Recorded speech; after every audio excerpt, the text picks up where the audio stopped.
पिछली वीडियो में हमने समझा था कि आरक्षण की ज़रूरत आखिर में क्यों पड़ी थी।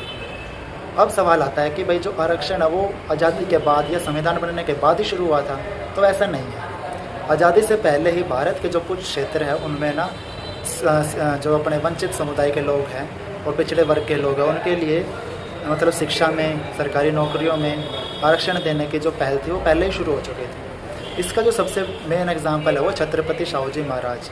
उन्होंने क्या किया था, अपने राज्य में कोल्हापुर में 1902 में उन्होंने सरकारी नौकरियों में जो 50% सीटें थी ना उनको पिछड़े वर्गों के लिए आरक्षित कर दिया था। इसका सीधा सा मतलब ये था कि जिन लोगों को आगे बढ़ने का मौका नहीं मिल पा रहा था समाज की वजह से या और भी किसी कारणों की वजह से, कि उनको कैसे बाकी समुदाय के बराबर लाया जाए। लेकिन बात सिर्फ सरकारी नौकरियों की नहीं थी। अंग्रेज़ों के समय में राजनीतिक प्रतिनिधित्व को लेकर भी अलग अलग व्यवस्थाएं बनी थी।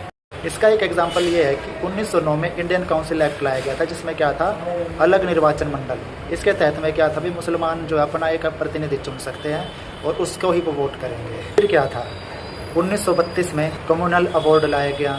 उसमें क्या था कि भाई जो पिछड़े और वंचित समुदाय के लोग हैं वो भी अपना एक प्रतिनिधि चुनेंगे। इसमें जो doctor B are Ambedkar ji थे और गांधी जी थे, इन दोनों के बीच में क्या हो गया, मतभेद शुरू हो गया। तो उनके बीच मतभेद को दूर करने के लिए 1932 में ही पूना पैक्ट लागू किया गया। ये एक समझौता था।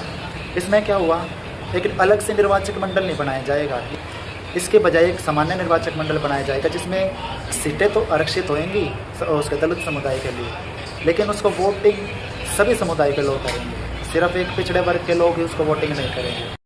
तो ये 2-4 एग्जाम्पल देखने के बाद हमें समझ में आता है कि जो आरक्षण की जो व्यवस्था थी ना पहले ही मतलब इसकी सोच सामने आने लगे थे आज़ादी से पहले ही। आज़ादी के बाद नहीं हुआ था ये चीज़ों का।